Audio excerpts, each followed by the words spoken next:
नमस्ते नमस्कार प्यारे साथियों, सभी को गुड मॉर्निंग, सभी को राधे राधे, जय श्री कृष्णा, जय हिंद, जय भारत। कैसे हैं आप सभी? उम्मीद करती हूँ सभी प्यारे साथी एकदम बढ़िया हैं और एकदम मस्त हैं, ज़बरदस्त हैं और बहुत ही बेहतरीन हैं। तो आइए सभी प्यारे बच्चों का स्वागत करती हूँ मैं आपके प्यारे से परिवार रोजगार विद अंकित एप्लीकेशन पर। तो जल्दी से क्लास के साथ जुड़ जाएंगे सभी बच्चे। हमारा हाथ जोड़कर सभी को प्रणाम है, सभी को गुड मॉर्निंग है, सभी का स्वास्थ्य एकदम बढ़िया है और सभी प्यारे बच्चे बहुत ही अच्छे से अपने परिवार का ध्यान रख रहे हैं। तो भाई आइए क्लास को कर लिया जाए शुरू। टॉपिक आप लोगों का चल रहा है न्यूट्रिशन, और न्यूट्रिशन वाले टॉपिक के अंदर मैं आपको पढ़ाने वाली हूँ आज प्रोटीन, फैट और मिनरल के बारे में। ठीक है, और उसके बाद हम लोग अपने एक नए टॉपिक की तरफ चलेंगे जिसका नाम है रिप्रोडक्शन। ठीक है, प्रजनन। तो भाई आ जाओ, पहले मैं आप लोगों को थोड़ा सा फैट के बारे में बता देती हूँ। फैट्स क्या होते हैं? वसाएं। तो कभी भी आपको पेपर में पूछता है कि जो वसाएं हैं वो क्या होती हैं, तो आप लोग बताएंगे कि जो वसाएं होती हैं इनका जो निर्माण होता है वो एक मॉलिक्यूल ग्लिसरॉल का और 3 मॉलिक्यूल फैटी एसिड के जब भी आपस में जुड़ेंगे तो निर्माण करते हैं वसाओं का। तो वसाओं का निर्माण कैसे होता है, कभी भी आपको ये पूछेगा। वसाओं का फॉर्मेशन कैसे होता है, वसाएं कैसे बनती हैं, ये आप लोगों को एग्जामिनेशन में आ जाए तो आप लोग बताएंगे कि जहां पर एक अणु, आप बताएंगे एक अणु जो होता है ग्लिसरॉल का होगा। ठीक है, ग्लिसरॉल, एक अणु ग्लिसरॉल और प्लस 3 अणु जो होते हैं वसीय अम्लों के जब जुड़ते हैं। ठीक है, तो एक अणु जो होगा ग्लिसरॉल का और 3 अणु वसीय अम्लों के जब जुड़ते हैं तो निर्माण करते हैं किसका? आप बताओगे फैट का, यानी वसाओं का। तो वसाओं का निर्माण कैसे होता है? एक अणु ग्लिसरॉल और 3 अणु वसीय अम्लों के जब जुड़ते हैं, 1 मॉलिक्यूल होगा यहाँ पर, 1 मॉलिक्यूल होगा ग्लिसरॉल का। ठीक है, ग्लिसरॉल का 1 मॉलिक्यूल प्लस 3 मॉलिक्यूल होंगे फैटी एसिड के, 3 मॉलिक्यूल्स होते हैं फैटी एसिड के। तो जब ये जुड़ जाते हैं तो निर्माण हो जाता है वसाओं का। तो पेपर में पूछ सकता है कि कितने कितने अणु किसके मिलकर वसाओं को बनाते हैं।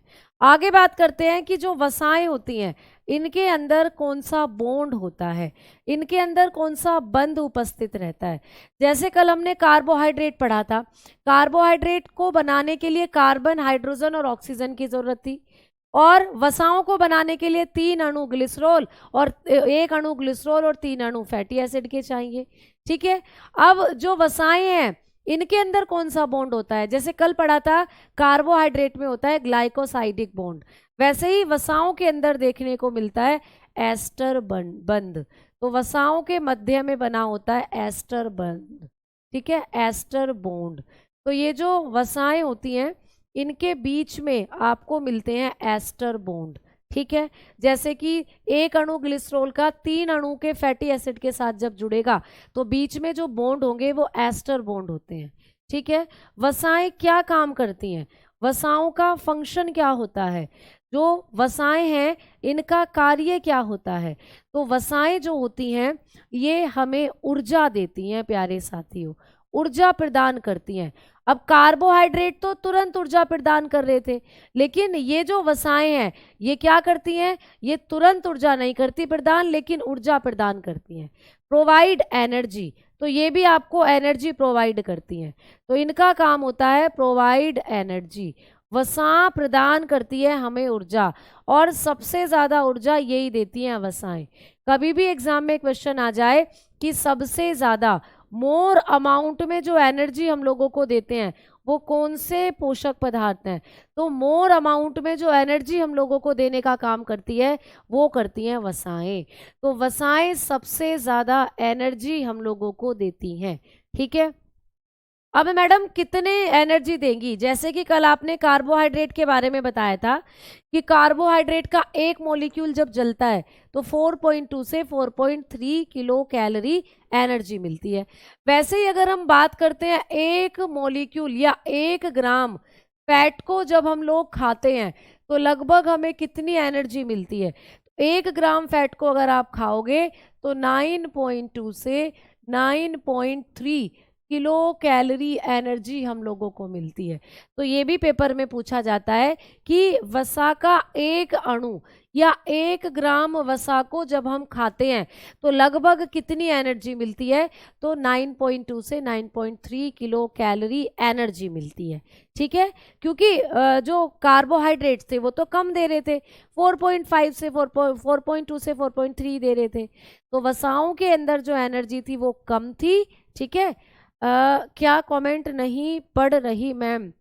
क्या कमेंट नहीं पढ़ रही बेटा? मुझे सबके कमेंट दिख रहे हैं, कोई जायज कमेंट होगा तो मैं बिल्कुल उसका रिप्लाई करूंगी। ठीक है, आ जाओ आगे बात करते हैं। आवाज़ बिल्कुल सही है, वीडियो बिल्कुल सही चल रही है, ख्याल आप लोगों को रखना है, पढ़ाई करो अपनी। ठीक है, अच्छे से। चलिए आइए आगे बात करते हैं हम लोग। ठीक है बेटा, अभी आप लोगों का पुलिस का 3.0 आया क्यों नहीं? बेटा वो आएगा शायद, रजिस्ट्रेशन उसके 22 से शुरू हो चुके हैं कल से। ठीक है, आ जाओ। अब हम आगे बात करते हैं कि जो ये वसाएं होती हैं ये तुरंत ऊर्जा क्यों नहीं देती। तो प्यारे बच्चे, हमारे शरीर के अंदर वसाओं का जमाव होता है। पहले हमारे शरीर में पाए जाते हैं वसा को स्टोर करने वाले टिश्यू। मैंने आपको बताया था हमारे शरीर में होते हैं वसीय ऊतक। वसीय ऊतक जो होते हैं, वसीय ऊतक वसा को संचित करते हैं। ठीक है, वसीय ऊतक जो होते हैं वसा को संचित करते हैं। तो कौन से ऊतक हैं हमारे शरीर में जो वसा को संचित करते हैं? आप बताओगे वसीय ऊतक। ठीक है, तो आप बताना एडिपोज्ड टिश्यू।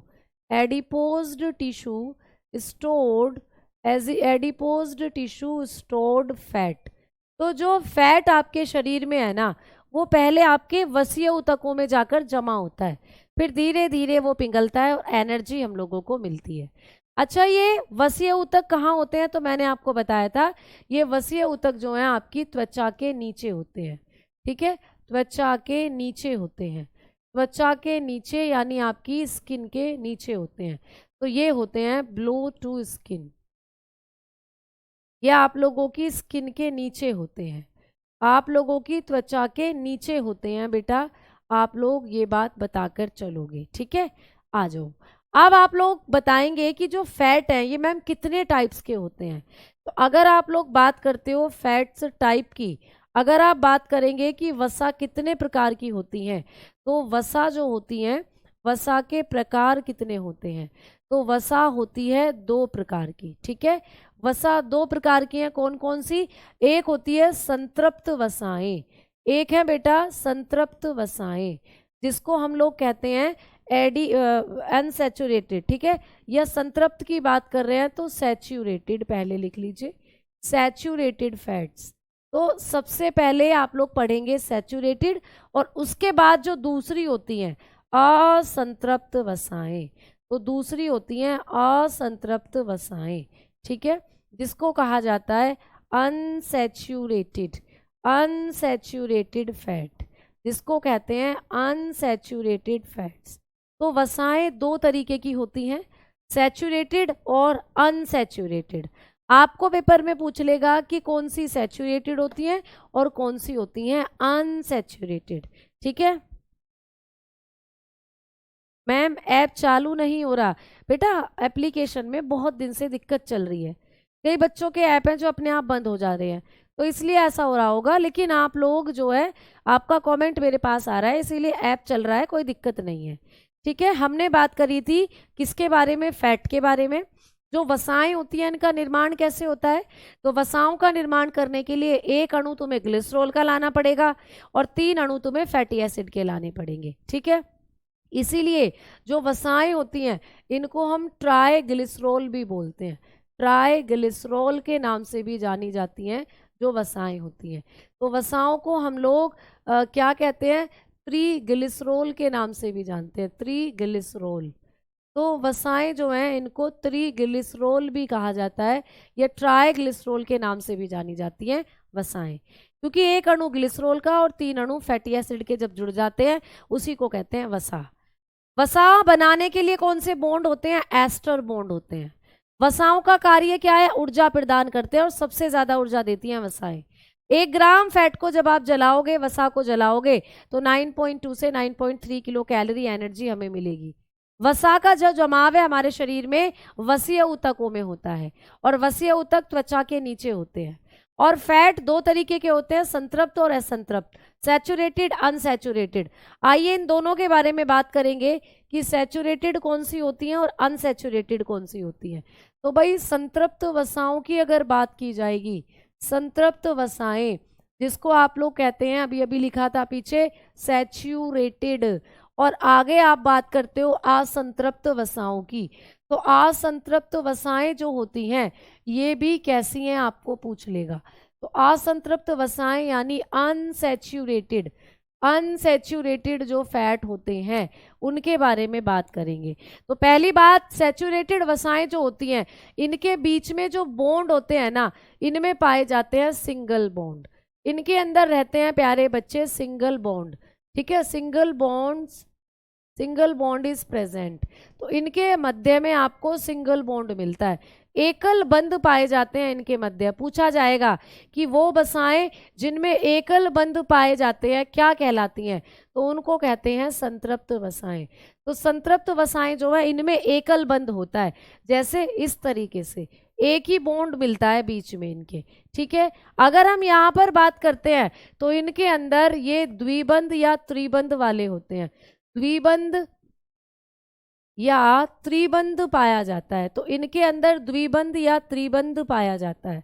तो ये डबल बॉन्ड और ट्रिपल बॉन्ड वाली होती हैं जो अनसैचुरेटेड होती हैं। तो अनसैचुरेटेड जो है इनके बीच में अगर आप देखोगे तो डबल और ट्रिपल बॉन्ड इनके अंदर पाया जाता है, या तो डबल होगा या ट्रिपल बॉन्ड होगा, ठीक है।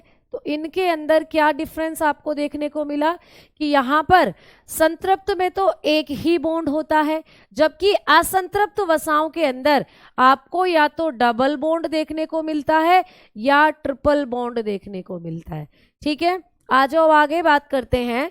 जो संतृप्त वसाएं होती हैं इनको बुरी वसा के नाम से भी जाना जाता है। इनको हम बुरी वसा भी कहते हैं, बुरी वसाएं कहते हैं, इनको बुरी वसाएं कहते हैं। इनको कहते हैं हम बैड फैट, क्योंकि ये आपके शरीर के अंदर जाकर क्या करती हैं, जम जाती हैं, जिससे आपको कोलेस्ट्रोल की दिक्कत हो जाती है।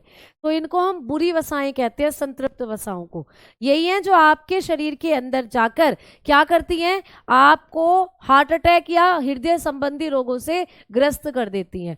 तो बेटा ये वाली जो होती है अनसैचुरेटेड, इनको हम क्या कहते हैं, इनको अच्छी वसाओं के नाम से जाना जाता है। इन्हें हम अच्छी वसाएं कहते हैं, अच्छी वसाएं कहते हैं बेटा इनको। इनको कहते हैं गुड फैट, इनको गुड फैट के नाम से जाना जाता है। इनको हम लोग गुड फैट्स के नाम से जानते हैं, अच्छी वसाएं। क्यों? क्योंकि ये हमारे शरीर में जाकर जमती नहीं है, और जमती नहीं है तो आपकी धमनी से चिपकती नहीं है, जिससे धमनी में ब्लड अच्छे से बहता रहता है। तो आपको कौन से फैट खाने चाहिए, आपको खाने चाहिए संतृप्त वसाएं। ये असंतृप्त वसाएं जो हैं ये हमें खानी चाहिए। तीसरा पॉइंट, ये जो संतृप्त वसाएं होती है ना, ये कमरे के तापमान पर, ये कमरे के तापमान पर, जब आप इनको कमरे के तापमान पर रखोगे तो ये कमरे के तापमान पर क्या होती हैं, तरल होती हैं। कमरे के तापमान पर तरल होती हैं बेटा, लेकिन जैसे ही टेम्परेचर थोड़ा सा नीचे आया तो ये जम जाती हैं, सॉलिड बन जाती हैं, ठीक है। कमरे के तापमान पर तरल होती हैं तथा तापमान कम होने पर, तथा तापमान कम होने पर जम जाती हैं। तो ये अपनी अवस्था में परिवर्तित करती हैं, ये अपनी अवस्था में परिवर्तन करती हैं। तापमान कम होने पर ठोस हो जाती हैं बेटा, ये ठोस में परिवर्तित हो जाती हैं। तो ऐसी वसाएं जो क्या करती है बेटा, ऐसी वसाएं जो तापमान कम होने पर ठोस में कन्वर्ट हो जाती हैं, और कमरे के तापमान पर तरल, या टेम्परेचर बढ़ा दिया तो तरल हो जाएंगी, लिक्विड हो जाएंगी, तो वो होती हैं संतृप्त वसाएं, ठीक है। तो ये भी आप याद रखोगे, परिवर्तित हो जाती हैं, ठीक है। तो ये भी आपको याद रखना है इनके बारे में। तो संतृप्त वसाएं जो होती हैं कमरे के तापमान पर क्या रहेंगी, लिक्विड, या इनको ज़्यादा गर्म कर दोगे तब भी ये लिक्विड बन जाएंगी। लेकिन अगर इनको आपने कम टेम्परेचर पर रख दिया तो ये ठोस हो जाएंगी, जम जाएंगी बेटा। ये क्या है बेटा, ये सदैव तरल रहती हैं, ये अपनी अवस्था में परिवर्तन नहीं करेंगी, सदैव तरल अवस्था में पाई जाती हैं। ये सदैव तरल अवस्था में पाई जाती हैं, चाहे ठंड हो चाहे गर्मी, ये हमेशा तरल अवस्था में पाई जाती हैं, जो असंतृप्त वसाएं होती हैं। तो लिख सकते हैं हम always in liquid form, always present in liquid form. तो ये हमेशा लिक्विड फॉर्म में होती हैं, जो अनसैचुरेटेड होती हैं। ठीक है, हमेशा लिक्विड फॉर्म में होती हैं, हमेशा तरल अवस्था में रहेंगी, चाहे सर्दी आ जाए चाहे गर्मी आ जाए। आ जाओ अब इनका एग्जाम्पल हम लोग पढ़कर चलेंगे भाई, सैचुरेटेड का एग्जाम्पल और अनसैचुरेटेड का एग्जाम्पल।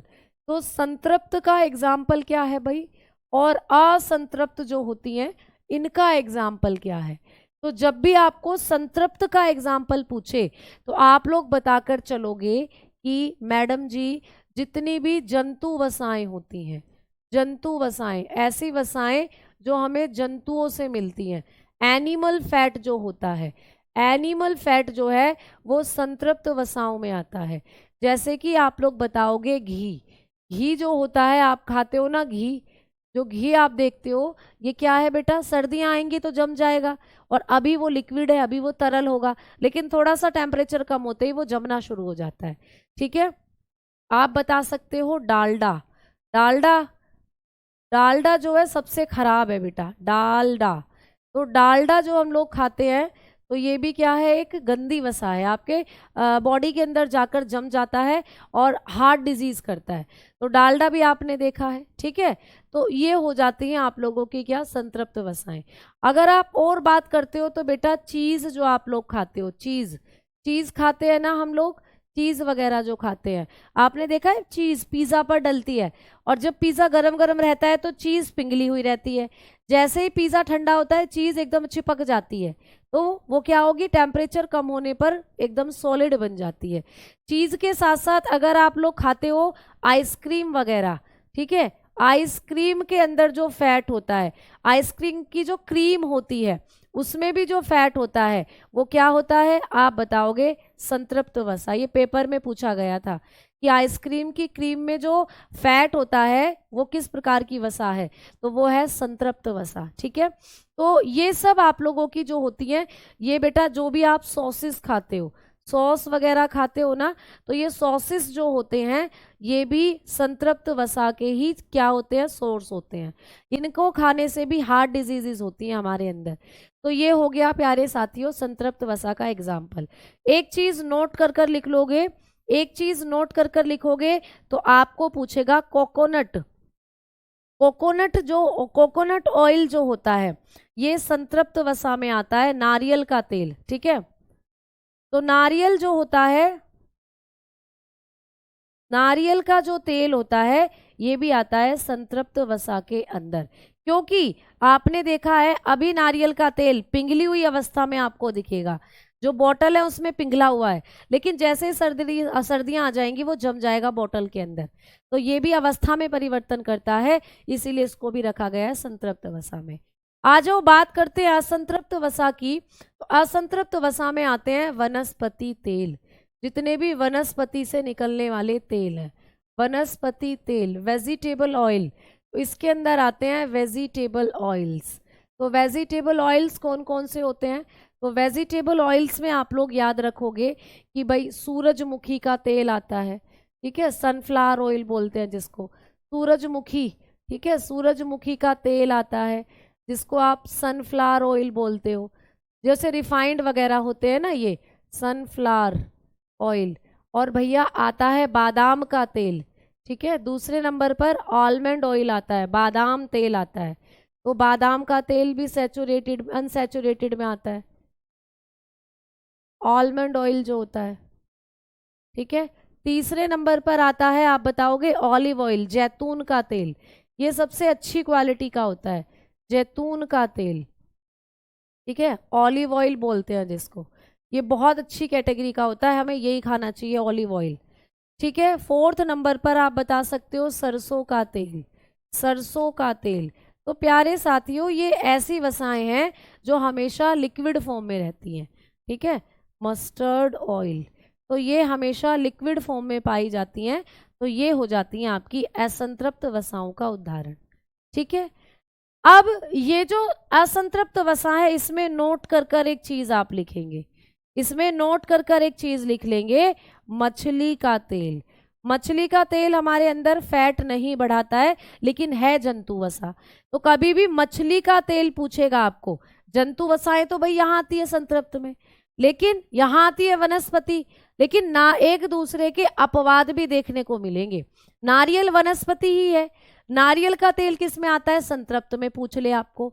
और मछली का जो तेल होता है, फिश ऑयल जो होते हैं, ये मछली जो है जंतु है, जंतु से प्राप्त ऑयल तो संतृप्त में आते हैं, लेकिन मछली का तेल जो होता है ये असंतृप्त में आता है, अनसैचुरेटेड में आता है। तो ये एग्जाम्पल्स भी आप लोग याद करते चलोगे। अभी बेटा कोई एग्जाम की डेट है नहीं, ठीक है।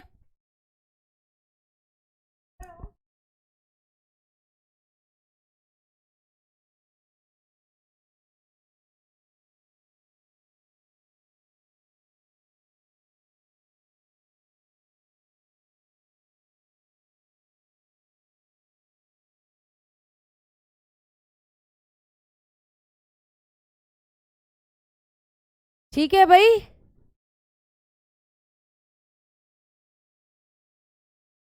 ठीक है। स्किप हो रही है क्लास बार बार, ऐसा तो नहीं होना चाहिए स्किप हो रही है क्लास, क्लास तो बिल्कुल सही चल रही है।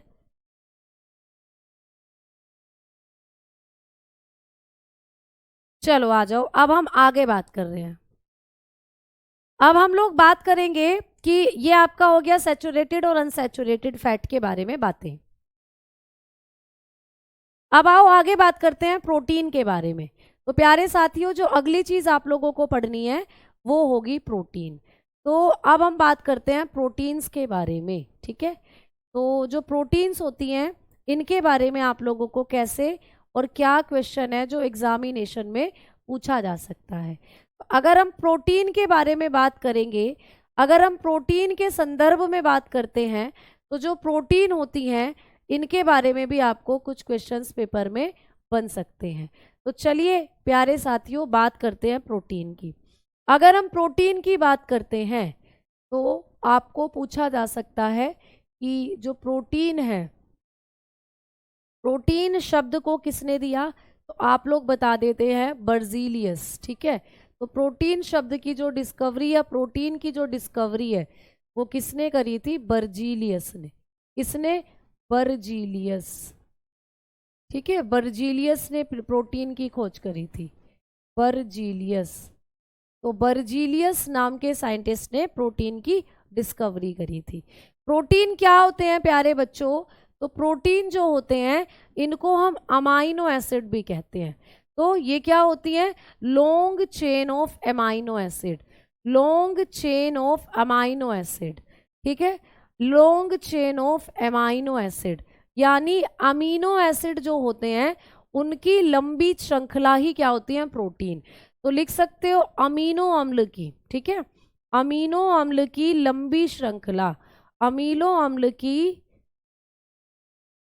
अमीनो अम्ल की लंबी श्रृंखला जो होती हैं, लंबी श्रृंखलाएं, इनको कहा जाता है प्यारे साथियों श्रृंखलाएं, इनको कहा जाता है अमाइनो एसिड। ये क्या होते हैं प्यारे बच्चे, तो प्रोटीन जो है ना इन्हीं को हम अमाइनो एसिड भी कहते हैं। तो अमीनो अम्ल की लंबी श्रृंखलाएं होती हैं जो प्रोटीन होती हैं, ठीक है। यानी बहुत सारे अमीनो अम्ल जुड़ते चले जाते हैं और प्रोटीन बनती चली जाती है। जो अमीनो अम्ल होता है ना, अमाइनो एसिड जो होता है, इन्हीं को कहा जाता है प्रोटीन की इकाई। अमीनो अम्लों को ही कहते हैं प्रोटीन की सबसे छोटी इकाई। अमीनो अम्ल होते हैं सबसे छोटी इकाई, ठीक है। तो प्रोटीन की सबसे छोटी इकाई, स्मॉलेस्ट यूनिट किसको कहा जाता है, आप बताएंगे, अमीनो अम्ल को कहते हैं, स्मॉलेस्ट यूनिट ऑफ प्रोटीन। तो प्रोटीन की सबसे छोटी इकाई किसको कहा जाता है? अमीनो अम्ल को कहा जाता है। ये भी एग्जाम में क्वेश्चंस आया हुआ है, तो इसको आप लोग डब्बे में बंद कर कर लिख लेंगे, जिससे आपको समझ में आएगा कि ये क्वेश्चन पेपर में आया हुआ है। ठीक है, आ जाओ आगे बात करते हैं कि मैम प्रोटीन बनाने के लिए कौन कौन से तत्वों की आवश्यकता होती है। तो प्रोटीन बनाने के लिए हम लोगों को कार्बन, हाइड्रोजन, ऑक्सीजन, नाइट्रोजन और सल्फर के अणु हैं ये। तो आप ऐसे भी बता सकते हो कि जो प्रोटीन होते हैं ये किस किस के अणु होते हैं, आप लोग बताकर चलेंगे कि प्रोटीन जो होते हैं ये carbon, hydrogen, oxygen, nitrogen, sulphur के अणु होते हैं। तो प्यारे बच्चों ये तीन अणु तो तुम्हें कार्बोहाइड्रेट में भी मिल रहे थे, कार्बन, हाइड्रोजन और ऑक्सीजन, लेकिन प्रोटीन को जब बनाओगे तो इसमें नाइट्रोजन और सल्फर भी ऐड कर दोगे। तो आप लोग लिखेंगे these are molecule of, these are molecules of carbon, hydrogen, ठीक है, ऑक्सीजन, नाइट्रोजन एंड सल्फर। तो कार्बन, हाइड्रोजन, ऑक्सीजन और नाइट्रोजन एंड सल्फर के अणु होते हैं जो प्रोटीन होते हैं। अब प्रोटीन क्या काम करते हैं? अगर हम प्रोटीन के फंक्शन की बात करते हैं, अगर हम बात करते हैं कि मैम प्रोटीन क्या काम करते हैं, क्यों खाते हैं हम प्रोटीन को, तो कार्य की जब हम बात करेंगे तो प्रोटीन जो होते हैं इनका काम होता है शरीर की मरम्मत करना। ठीक है, शरीर की मरम्मत। आपकी जो कोशिकाएं होती है ना उनमें डेली टूट फूट होती रहती है, आपकी कोशिकाएं डेली काम करती हैं और डेली उनमें क्षति होती रहती है, टूट फूट होती रहती है, तो उनकी मरम्मत करने का काम करती हैं ये जो प्रोटीन होती हैं। तो इनको आप लोग बॉडी रिपेयरिंग फूड भी कहते हो, बॉडी रिपेयरिंग का काम करती हैं ये, बॉडी रिपेयरिंग यानी आपके शरीर की मरम्मत करती हैं या कोशिकाओं की मरम्मत। ठीक है, या आप लोग ये जो प्रोटीन होती हैं इनके बारे में दूसरा पॉइंट लिखना चाहो तो इनको शरीर का निर्माण करने वाले भोजन भी कहते हैं, शरीर का निर्माण करने वाले भोजन। ठीक है, शरीर का निर्माण करने वाले भोजन, इनको शरीर का निर्माण करने वाले भोजन भी कहा जाता है। ठीक है, तो इनको शरीर का निर्माण करने वाले भोजन कहते हैं। तो ये भी आपको पूछा जाता है पेपर के अंदर। इनको कहा जाता है बॉडी बिल्डिंग फूड, इनको बॉडी बिल्डिंग फूड के नाम से जाना जाता है, बॉडी बिल्डिंग फूड। ये भी पेपर में आता है कि कौन से भोजन है जो शरीर का निर्माण करते हैं, तो वो होते हैं प्रोटीन। जब कोई व्यक्ति बीमार होता है, उसकी कोशिकाएं क्षतिग्रस्त होती हैं, तो उसको दाल, दाल का पानी, सोयाबीन ये सब दिए जाते हैं। तो प्रोटीन के अगर सोर्सेज की हम लोग बात करते हैं तो कुछ सोर्सेज हैं जो पेपर में आते हैं। अगर हमें प्रोटीन खाना है, अगर हमें प्रोटीन लेना है तो हम लोगों को खानी पड़ेगी दाल। ठीक है, जो पल्सेस होती हैं दाल खानी पड़ेगी, हम लोगों को खाना पड़ेगा पनीर। ठीक है, चीज़ पनीर जिसको हम लोग बोल देते हैं, तो भाई पनीर जो होता है इसमें भी होता है। हम लोगों को खानी पड़ेगी सोयाबीन। ठीक है, सोयाबीन, सोयाबीन हम लोगों को खानी पड़ेगी, सोयाबीन। ठीक है, हम लोगों को खानी पड़ेगी प्यारे साथियों क्या, हम लोगों को खानी पड़ेगा पीनट, मूंगफली। ठीक है, मूंगफली हम लोगों को खानी पड़ेगी, पीनट खानी पड़ेगी। तो हम लोगों को खानी पड़ेगी भाई पीनट यानी कि मूंगफली। तो ये कुछ मुख्य सोर्सेज होते हैं सोयाबीन के। अब बात करते हैं कि मैं ये प्रोटीन के, अब बात करते हैं मैम प्रोटीन जो है ये कितने प्रकार की होती हैं। तो प्रोटीन की अगर बात करते हैं तो प्रोटीन होती हैं दो प्रकार की। अगर हम प्रोटीन की बात करते हैं तो प्रोटीन दो प्रकार की होती हैं बेटा। अगर आप प्रोटीन के प्रकार की बात करोगे, अगर आप प्रोटीन के टाइप्स की बात करोगे तो ये होती हैं दो प्रकार की। ठीक है, कितने प्रकार की? दो।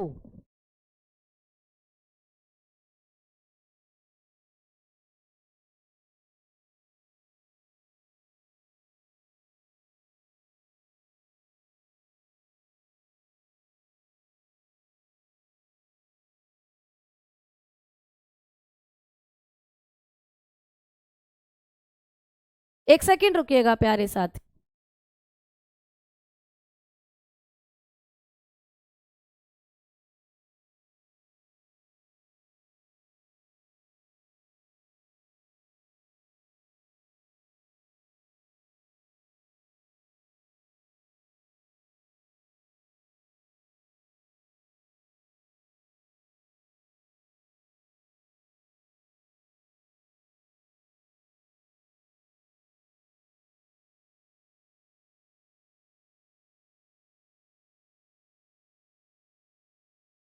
स्किप नहीं हो रही है प्यारे बच्चे क्लास, ठीक है। टीम से संपर्क करने के लिए आपको इंक्वायरी नंबर है, आप उस पर कॉल कर सकते हो, ठीक है। यहाँ तो बिल्कुल सही चल रही है। अगर आपकी क्लास स्किप हो रही है तो एक बार आप वापस से एप्लीकेशन से बाहर आकर फिर से क्लास को ज्वाइन कर लो, कोई दिक्कत आ रही है तो, ठीक है। चलो आओ, बाकी बिल्कुल यहाँ पे सही चल रहा है। बैक जाती है क्या मैम? एड्स में खराब होती है क्या? समझ नहीं आया बेटा। एड्स में नसें खराब होती हैं, एड्स क्या है बेटा? समझ नहीं आया। चलो आओ आगे बात करते हैं। तो प्रोटीन जो है दो प्रकार की होती है, असेंशियल और नॉन एसेंशियल। असेंशियल यानी आवश्यक, यानी ऐसी आप लोगों की प्रोटीन जो आपके शरीर में खुद बन रही है, आपको जिसको बाहर से खाने की जरूरत ही नहीं है। तो जो प्रोटीन आपका शरीर खुद बनाता है, जो प्रोटीन आपका शरीर खुद संश्लेषित कर सकता है, उसको कहते हैं आवश्यक अमीनो एसिड, ठीक है। सॉरी, जो आपके शरीर के अंदर खुद क्या नहीं होती, संश्लेषित नहीं होती। तो आप लोग देखो कैसे समझोगे भाई, आपके शरीर के अंदर कुछ प्रोटीन है जो अपने आप बन रही है। अब आपको ये चिंता लेने की जरूरत नहीं है कि हमारे शरीर में बन नहीं रही है, हमें बाहर से खानी है, हमें बाहर के खाने के सोर्सेज से लेनी है। तो अगर आप देखोगे प्रोटीन दो तरीके की हैं, आवश्यक और अनावश्यक। अगर कभी आवश्यक को पूछे तो ये ऐसी हैं जो आपका शरीर नहीं बना सकता। मतलब अगर शरीर में बनती तो चिंता की बात ही नहीं थी, आवश्यक थी नहीं फिर ये आपके लिए, अपने आप आपका शरीर बनाता। अब क्योंकि आपके शरीर में नहीं बन रही है तो आपके लिए आवश्यक है, आपको बाहर से लेनी है। तो मानव कोशिका द्वारा संश्लेषित नहीं होती हैं जो प्रोटीन, उनको कहा जाता है आवश्यक प्रोटीन, असेंशियल। तो जो आपको पेपर में आएगा, ऐसी प्रोटीन जो मानव कोशिकाओं द्वारा संश्लेषित नहीं होती हैं, उनको किस नाम से जाना जाता है? तो ऐसी प्रोटीन जो मानव कोशिकाओं द्वारा संश्लेषित नहीं होती हैं, उनको कहा जाता है आवश्यक, क्योंकि आपके लिए वो जरूरी हो गई हैं, फिर आपके शरीर में नहीं बन रही, आपको बाहर से लेनी है, ठीक है। दूसरी है अनावश्यक, नॉन एसेंशियल, मतलब आपके लिए जरूरी नहीं है कि आप इनको खाओ, आपका शरीर खुद बना रहा है इनको।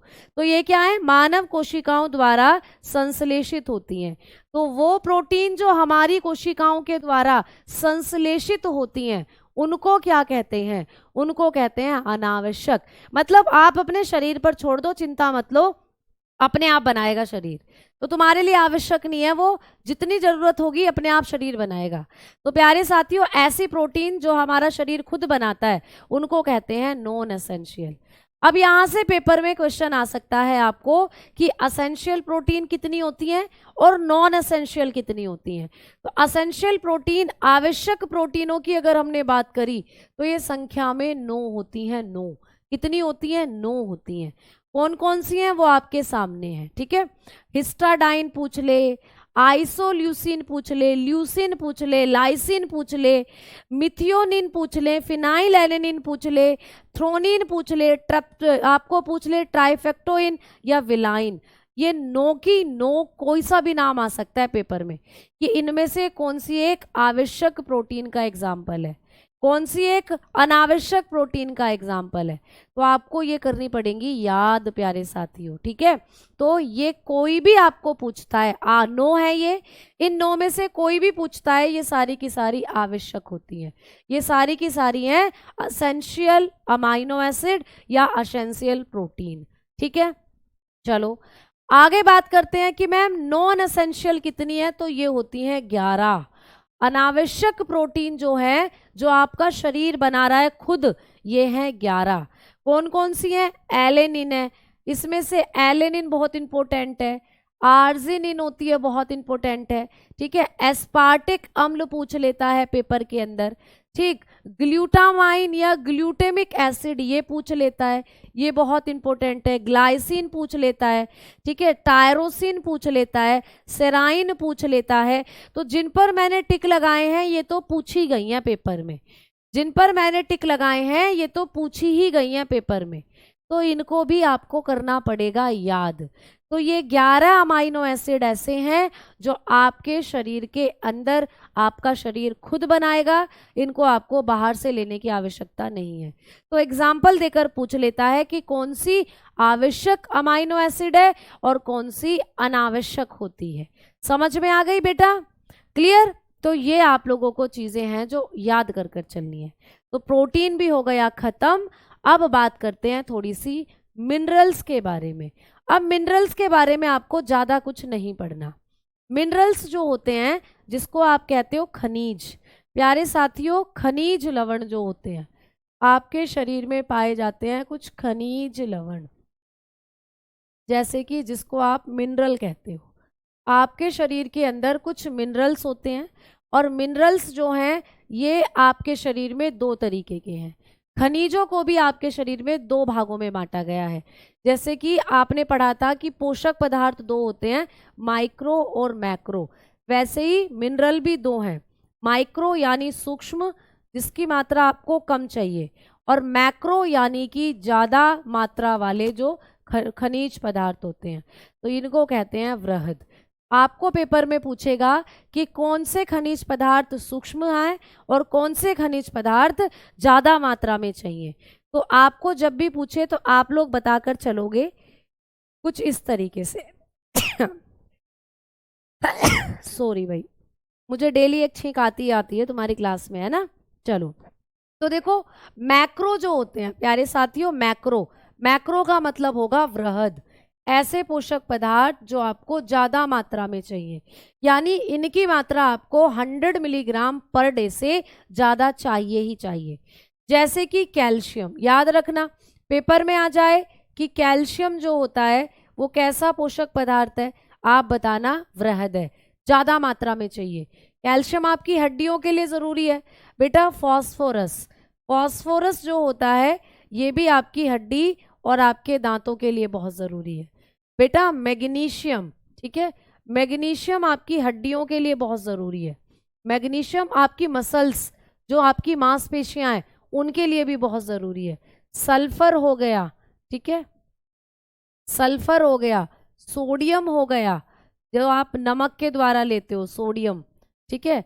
पोटेशियम हो गया आपके दिल के लिए, आपकी किडनी के लिए पोटेशियम बहुत ज़रूरी है, ठीक है, पोटेशियम आपके दिल आपकी किडनी के लिए। और क्लोरीन, ठीक है, क्लोरीन। तो ये सब आपके शरीर में आपको चाहिए होते हैं। तो ये होते हैं आपके वृहद पोषक पदार्थ जो ज़्यादा मात्रा में चाहिए।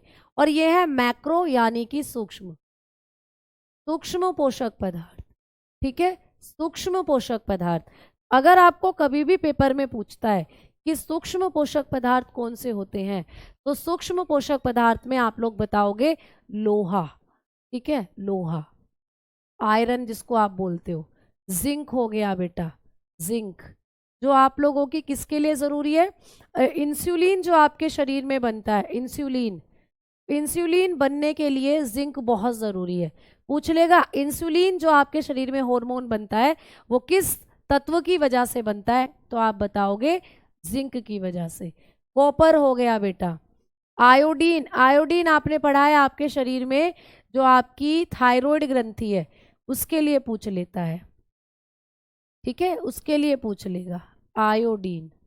आयोडीन ज़रूरी होता है आपकी थायराइड ग्लैंड के लिए, थायराइड के लिए आयोडीन ज़रूरी है, ठीक है।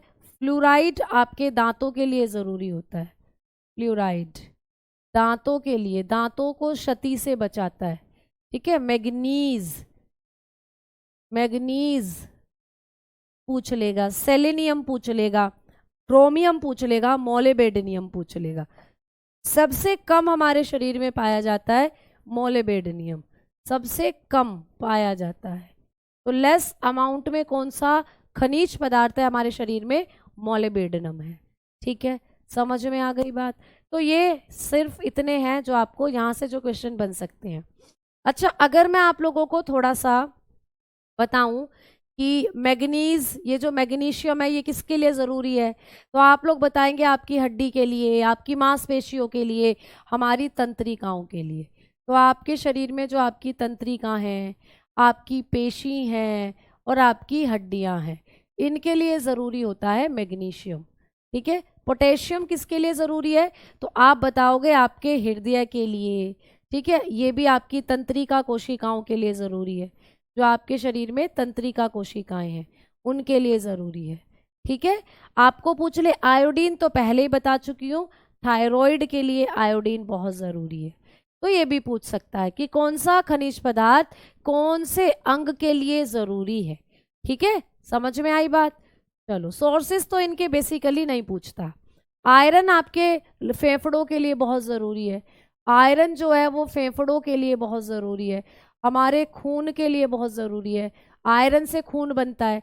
जिंक देखो डाइजेस्टिव और मेटाबॉलिज्म, और मैंने बताया था कि इंसुलिन जो होता है उसके लिए भी बहुत ज़रूरी है, इंसुलिन हार्मोन के लिए, और पाचन की क्रिया के लिए भी ज़रूरी होता है जिंक, ठीक है। अब सेलेनियम जो है ये हृदय सूजन को घटाता है, हृदय सूजन, हृदय के लिए बहुत अच्छा होता है सेलेनियम भी, हृदय सूजन को घटाता है।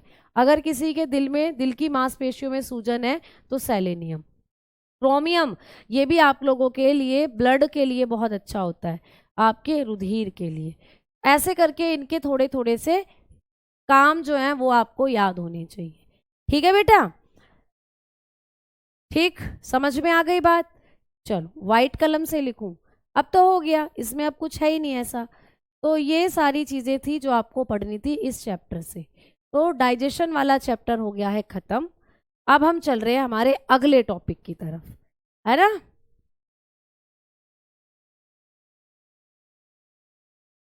अच्छा, इतना ज़्यादा लगातार पढ़ा रही हैं आप, थोड़ा हंसा दिया करो भैया। हंसने का टाइम नहीं है, सिलेबस कंप्लीट कर लो, फिर हंसते ही रह जाना पूरी ज़िंदगी, फिर हंसते ही रहना, हंसते ही रहना, ठीक है।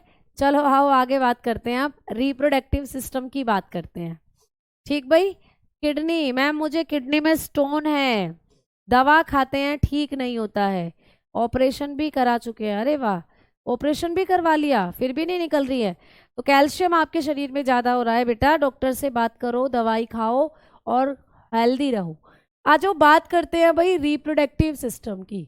रिप्रोडक्टिव सिस्टम जो होता है, रिप्रोडक्टिव सिस्टम जिसको हम लोग कहते हैं प्रजनन तंत्र, तो भाई प्रजनन तंत्र जो है इसके बारे में करते हैं बात, रिप्रोडक्टिव सिस्टम के बारे में करते हैं बात। भाई प्रजनन तंत्र, बच्चे बहुत उत्सुक थे, कई बार बार मैसेज आ रहे थे कमेंट सेक्शन में, रिप्रोडक्टिव सिस्टम नहीं कराया, लो आ गया, सजा लो इसको, लो रिप्रोडक्टिव सिस्टम है ये, इसको सजा सजा कर लिखना, ठीक है।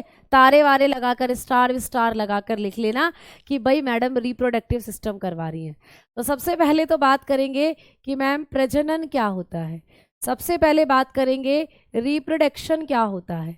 तो देखो इसके नाम से ही समझना, रिप्रोडक्शन, प्रोडक्शन करना, मतलब कि प्रोडक्शन क्या होता है, हम किसी भी चीज़ का जब उत्पादन करते हैं, किसी भी चीज़ को जब हम बनाते हैं उसको कहा जाता है उत्पादन। अब यहाँ पर है रिप्रोडक्शन, यानी दोबारा से उत्पादन करना, और दोबारा से उत्पादन कब होगा, जब हम हमारे ही जैसी चीज़ बनाएंगे। अब जैसे हमारे मम्मी पापा हैं, उन्होंने हमें जन्म दिया, हम हमारे बच्चों को जन्म देंगे, हमारे बच्चे उनके बच्चों को जन्म देंगे, उनके बच्चे उनके बच्चों को जन्म देंगे, तो एक पूरी जो साइकिल है वो चलती जाएगी। तो हर जीव का अपने जैसी संतान उत्पन्न करने का जो गुण होता है वही होता है रिप्रोडक्शन। भाई जो एक डॉगी है, वो डॉगी भविष्य में जाकर प्रजनन करके अपने ही जैसे जीव का प्रोडक्शन करेगा, तो रिप्रोडक्शन मतलब पुनः उत्पादन। तो आप लोग लिख सकते हो कि जीवों का अपने समान, जीवों का अपने समान संतान उत्पन्न करने का गुण, संतान उत्पन्न करने का गुण, ठीक है। संतान उत्पन्न करने का गुण जो होता है, करने का गुण, ठीक है, प्रजनन कहलाता है। तो प्रजनन क्या कहलाता है भाई, जब जीव होते हैं जब अपने जैसी संतान उत्पन्न करते हैं, इसी प्रोसीजर को कहते हैं रिप्रोडक्शन। तो जीवों का अपने समान संतान उत्पन्न करने का गुण प्रजनन कहलाता है। तो लिख सकते हो प्रोडक्शन ऑफ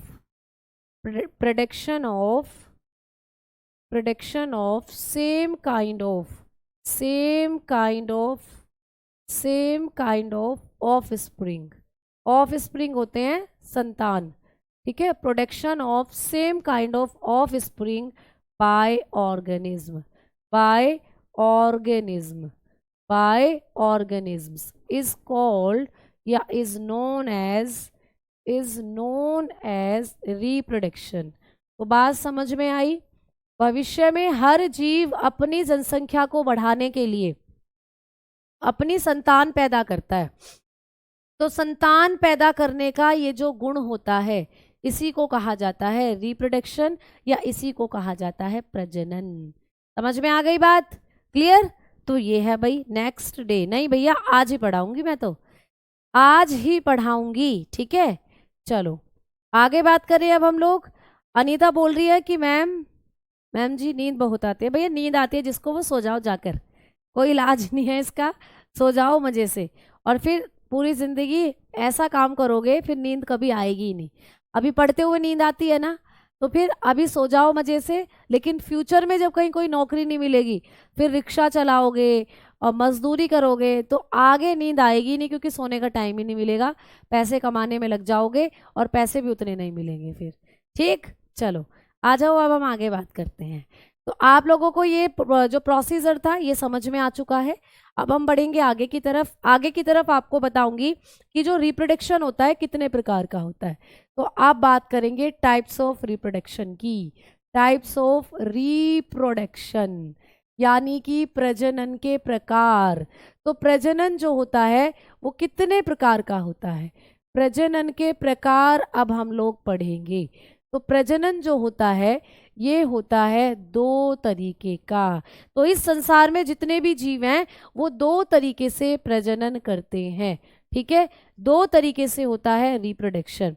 एक होगा लैंगिक जनन, एक होता है बच्चा लैंगिक जनन, यानी कि जिसको कहते हैं सेक्सुअल रिप्रोडक्शन। सेक्सुअल रिप्रोडक्शन, ठीक है, सेक्सुअल रिप्रोडक्शन जिसको कहा जाता है सेक्सुअल रिप्रोडक्शन। और दूसरा होता है अलैंगिक जनन। दूसरा है अलैंगिक जनन, ठीक है, अलैंगिक जनन जिसको कहा जाता है असेक्सुअल रिप्रोडक्शन। असेक्सुअल रिप्रोडक्शन, ठीक है। तो इस पूरे संसार में दो तरीके का प्रजनन देखने को मिलता है, लैंगिक जनन और अलैंगिक जनन। अच्छा मैम लैंगिक जनन क्या होता है? तो प्यारे बच्चों ऐसा जनन जिसको करने के लिए मेल और फीमेल गैमेट्स की आवश्यकता होगी, यानी नर और मादा युग्मक की आवश्यकता होगी, उसको कहते हैं लैंगिक जनन। और ऐसा जनन जिसको करने के लिए नर और मादा युग्मक की आवश्यकता नहीं है, एक अकेला जीव ही नए संतान को बना सकता है, नए जीव को उत्पन्न कर सकता है, उसको कहते हैं अलैंगिक जनन, ठीक है। तो एक पॉइंट मैं यहां लिख रही हूं, अगला पॉइंट मैं लिखूंगी अगले पेज पर, ठीक है। चलिए सुनिए दोनों के बारे में।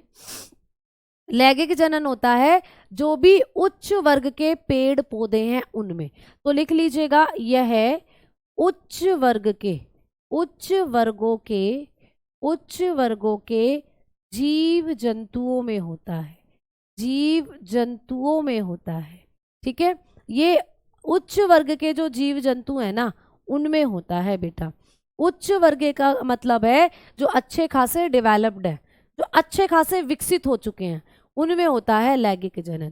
तो लिखेंगे इट टेक प्लेस, लिख लीजिएगा it take place, it take place, it take place in higher organism, in higher organism. अब भैया हायर ऑर्गेनिज्म कौन है? अगर मैं आपसे कहूं जीवाणु क्या है, जीवाणु, तुम कहोगे मैम जीवाणु तो बहुत निम्न किस्म का एक जीव है, उसकी तो एक ही कोशिका है, उसमें तो बहुत ज़्यादा विकास भी नहीं हुआ। तो जीवाणु हुआ, कुछ कवक हुए, ठीक है। तो ऐसे जीवों में होता है प्यारे बच्चों अलैंगिक जनन। तो ये निम्न किस्म के जंतु हैं, ये उच्च किस्म के जंतु नहीं है। उच्च किस्म के हम क्या हैं? हम उच्च किस्म के जंतु हैं।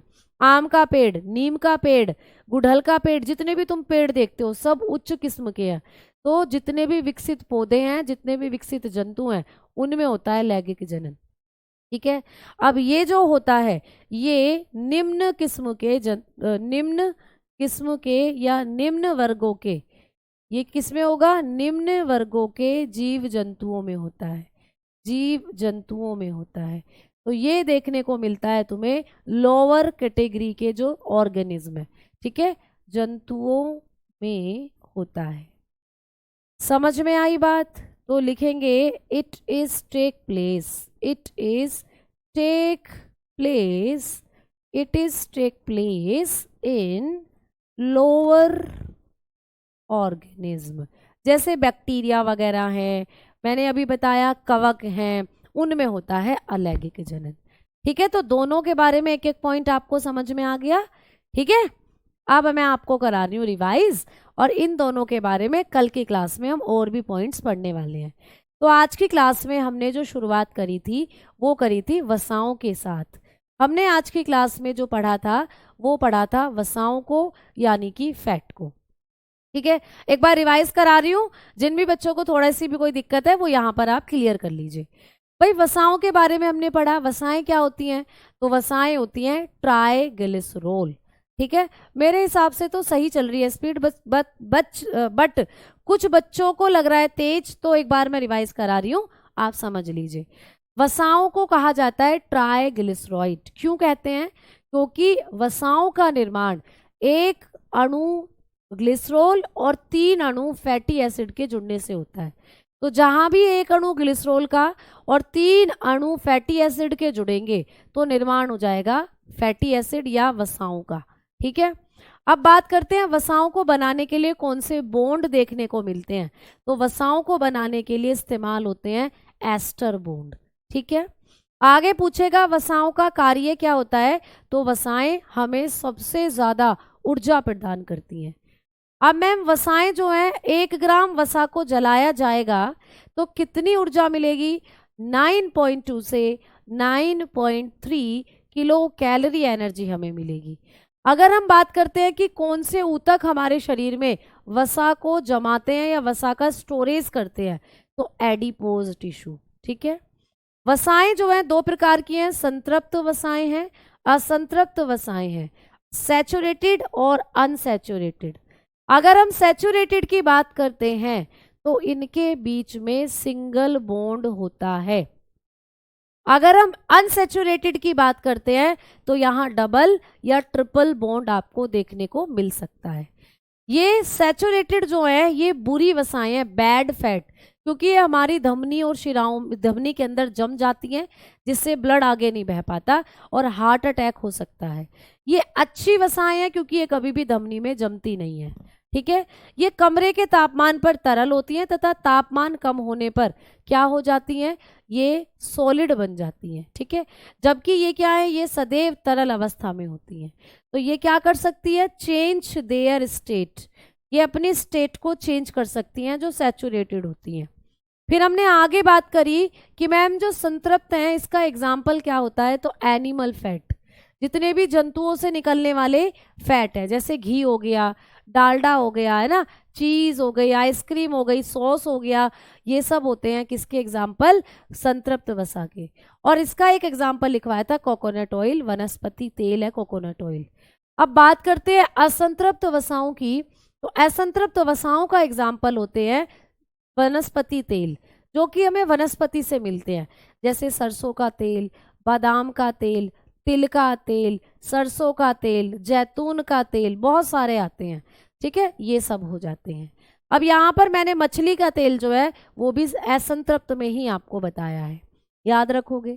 फिर इसके बाद हमने बात करी थी प्रोटीन के बारे में, फिर इसके बाद हम लोगों ने बात करी थी मैम प्रोटीन के बारे में।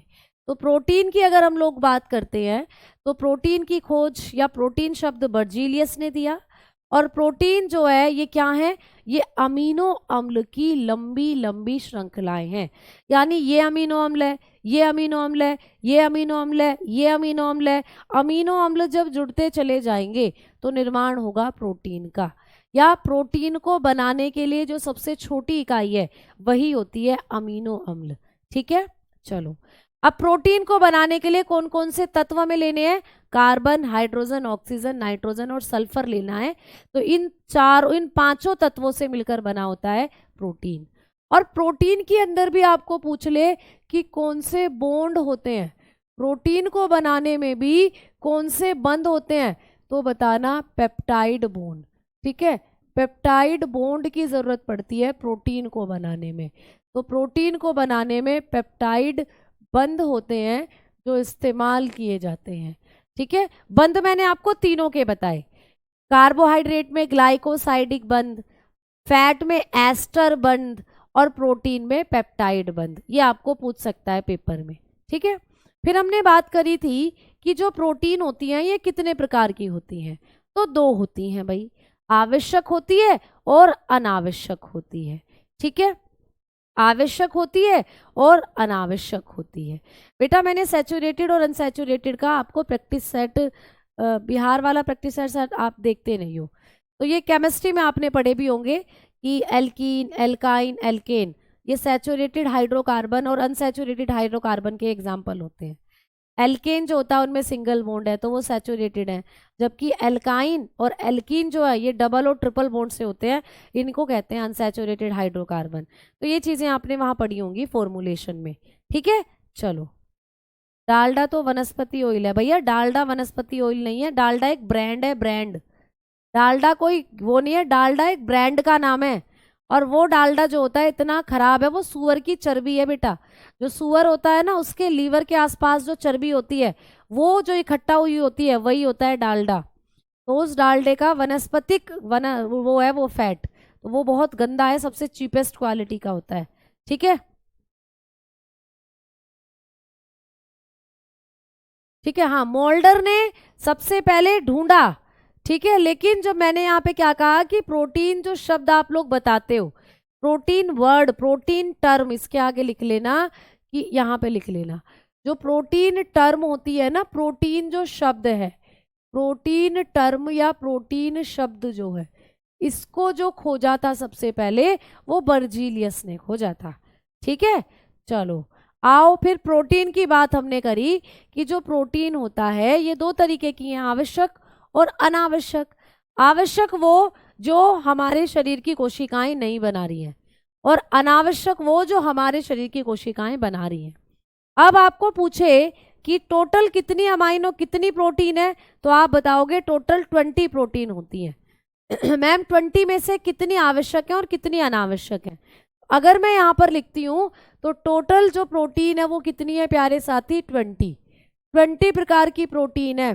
ठीक है, जिनको आपको पढ़ना है। अब 20 जो है इनमें से कितनी आवश्यक है और कितनी अनावश्यक है, तो मैंने बताया कि आप लोग बात करोगे आवश्यक की तो ये 9 होती हैं और अनावश्यक की तो ये 11 होती हैं। वही बात हमने आगे पढ़ी है, आ जाओ। तो आवश्यक की बात करी तो ये 9 होती हैं संख्या में, ये 9 की 9 है जो आपको याद करनी है। हिस्टाडाइन पूछ लेगा, आइसोल्यूसिन पूछ लेगा, ल्यूसिन पूछ लेगा, लाइसिन पूछ लेगा, मिथायोनिन पूछ लेगा, फिनाइल एलेनिन पूछ लेगा, थ्रोनिन पूछ लेगा, ट्राइप्टोफेन पूछ लेगा या वेलाइन पूछ लेगा। ये आती है 9, ये आती है सारी की सारी एसेंशियल में। और जो नॉन एसेंशियल है ये 11 हैं, तो ये सारी की सारी नॉन एसेंशियल है। एलिनिन पूछ ली थी, आर्जिनिन पूछ ली थी आपको पेपर में, एस्पार्टिक एसिड पूछ लिया था, ग्लूटामिक एसिड, ग्लूटानिन, ये सब पूछी गई है जिन पर मैंने टिक लगाया हुआ है। ठीक है, विटामिन को फंक ने, हाँ कैश्मीर फंक ने खोजा था। ठीक है, आ जाओ आगे बात करेंगे। तो फिर मैंने आपको कुछ मिनरल्स बताए, फिर हमने बात करी थी खनिज लवणों की, और खनिज लवण भी 2 पार्ट्स में डिवाइडेड है, माइक्रो और मैक्रो, यानी सूक्ष्म और वृहद। फिर उसके बाद मैंने आपको बताया कि कौन से सूक्ष्म है और कौन से वृहद हैं। तो आपको मैंने बताया था कि जब भी आप बात करोगे कैल्शियम की, फास्फोरस की, मैग्नीशियम की, ये सारे के सारे मैक्रो है, ज़्यादा मात्रा में चाहिए, और ये सारे के सारे सूक्ष्म मात्रा में चाहिए। इतनी बात हमने करी। और रिप्रोडक्टिव सिस्टम के बारे में फिर हमने एक छोटी सी डेफिनेशन लिखी कि जीवों का संतान उत्पत्ति का जो गुण होता है वही होता है रिप्रोडक्शन, और ये 2 तरीके का है, लैंगिक और अलैंगिक। इनके बारे में हम कल फिर बात करेंगे। ठीक है, समझ में आ गई बात? चलिए मिलते हैं अब नेक्स्ट क्वेश्चन नेक्स्ट क्लास में।